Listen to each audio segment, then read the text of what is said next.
કરેલું છે।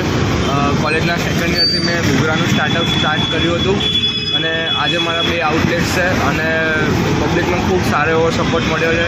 લોકો રોજે ક્યાંથી ખાવા આવે છે, સ્પેશિયલી બરોડા, મુંબઈ, ત્યાંથી લોકોને મને સપોર્ટ મળ્યા છે। આઉટ ઓફ કન્ટ્રીથી મને સપોર્ટ મળ્યો છે। લાઈક ફોરેનર લોકો અહીંયા આવીને મારા સ્ટોલ ઉપર વિઝિટ કરે છે અને એમને ખૂબ જ મજા આવે છે મારા ઘૂઘરા। તમે પણ આવો, ટ્રાય કરો, તમને પણ મજા જરૂર આવશે અને પ્લીઝ સપોર્ટ કરો મને ગૂગલ રિવ્યૂ આપીને।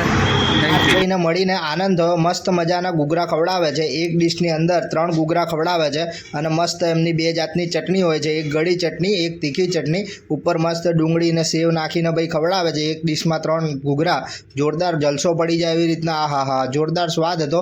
આપણે ટ્રાય પણ કર્યા અને પાર્થભાઈ સાથે વાતચીત પણ કરી, ખૂબ મજા પડી।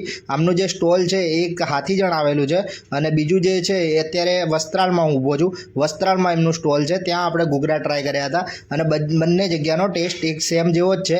એડ્રેસની હવે તમને વાત કરું તો આપણે વેદ આર્કેડ મોલ છે આપણે વસ્ત્રાલ રિંગ રોડ ઉપર, ત્યાં જ સામે તમને જોવા મળી જશે શ્રીજી લાઈવ ઘૂઘરા લખેલું જ હશે, એન્જિનિયર ઘૂઘરાવાળા। તો પાર્થભાઈને સપોર્ટ કરવા માટે પહોંચી જજો તમે પણ વસ્ત્રાલ રિંગ રોડ ઉપર અને એકવાર ખાશો ઘૂઘરા એટલે આહા, જોરદાર મજા પડી જવાની છે। તો પાર્થભાઈને સપોર્ટ કરવા માટે પહોંચી જજો ભાઈ તમે પણ। હું તો ખાઈને આવ્યો, જઈને આવ્યો, મજા પડી ગઈ, તમે પણ પહોંચી જજો ભાઈ।